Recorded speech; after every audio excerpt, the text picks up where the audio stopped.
So in this video, we discuss some of the synopsis point regarding the topic called binomial theorem.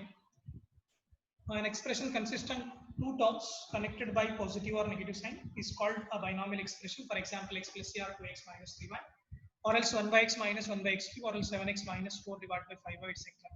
Are all binomial expressions. So binomial theorem we need to remember, that is what if a and b are real numbers and n is a positive integer, then a plus b to the power n is written as nc0 a to the power n, nc1 a to the power n minus 1 into b to the power n, plus nc2 into a to the power n minus 2 into b square, plus so on. If you write the middle term of this expression, ncr a to the power n minus r into b to the power r, plus so on ncn b to the power n, where ncr equal to n factorial divided by r factorial into n minus r factorial, where r lies in between 0 to n. The general term of this general term or r plus one term of this binomial expression is given by dr plus 1 ncr into a to the power n minus r into b to the power r.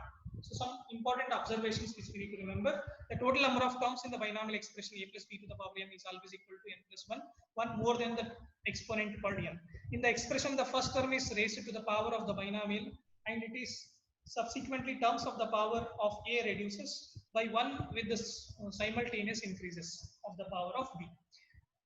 So till power of b comes equal to the power of binomial, the power of a is n and the first term is n minus 1. In the second term and so on, ending with 0 in the last term. So this is the behavior how the powers of a and b goes on changes. If any term in any term, the sum of the indices of a and b is equal to n always. So if you see any term where if you see the powers of a and b, always it should be equal to n. The coefficient in the expression follows a certain pattern known as classical triangle. So how it looks like, this is index of the binomial expression. If the binomial index is 0, then the coefficient of various terms will be equal to 1. So 1, if it is 1 1, this will be the triangle where 1 1 we need to add. See how this is prepared. Each coefficient of any row is obtained by adding two coefficients in the preceding rows, one of the immediate left and other on the immediate right, and each of the row is bounded by 1 on both sides. The r plus 1th term or general term is given by dr plus 1 equal to ncr a to the power n minus r into b to the power r.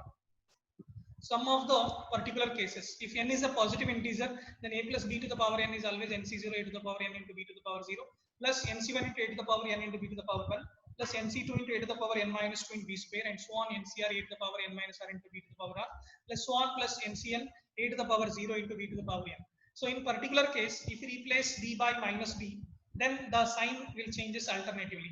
So you'll get positive negative sign alternatively, that is a minus b to the power n we can reduce like this. Adding 1 and 2, if we add a plus b to the power n, a minus b to the power n, where the odd terms will get cancelled. Means odd binomial coefficients called nc1, nc3 and nc5 will get cancelled. You will get only even binomial coefficients. 2 times of even binomial coefficients will get nc0 a to the power n, b to the power 0, nc2 into a to the power n minus 1 into b square, and so on. So 2 times of terms at odd places. Odd places, even binomial coefficients. If you subtract 2 from 1, so you will get only odd binomial coefficients called nc1, nc3 and so on.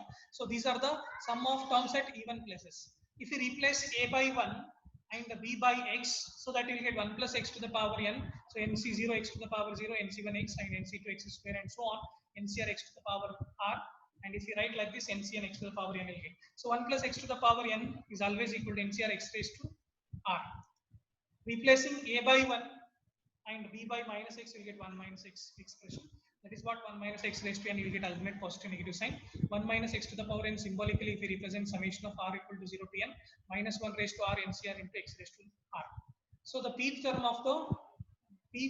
from the end of the binomial expression.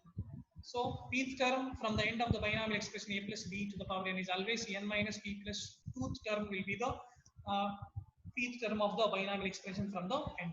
Middle term of the binomial expression. If n is even, then the total number of terms will be a plus b to the power n will be n plus 1. So odd number of terms will get. Hence, there is only one middle term, that is n by 2 plus 1th term will be the middle term of the binomial expression. So if n is odd, there are two middle terms will get for this. That is n plus 1 by 2 term and n plus 3 by 2 term will be the two middle term of the binomial expression. So binomial coefficient, regarding binomial coefficient, we need to discuss some of the points.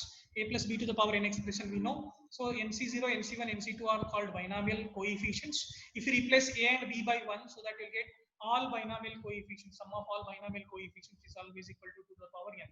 So if you replace a by 1 and b by minus 1, So whereas sum of even binomial coefficient and odd binomial coefficients are going to be same, because at the right side will get, left side will get 0. So if we separate them, it is always equal to sum of odd binomial coefficient equal to sum of even binomial coefficients. Sum of odd binomial coefficient is equal to sum of even binomial coefficients. Each is equal to the power n divided by 2. That is 2 to the power n minus 1. So nc0, nc2, nc4, and nc1, nc3, nc5 is always equal to 2 to the power n minus 1. So these are the some of the important concepts regarding the binomial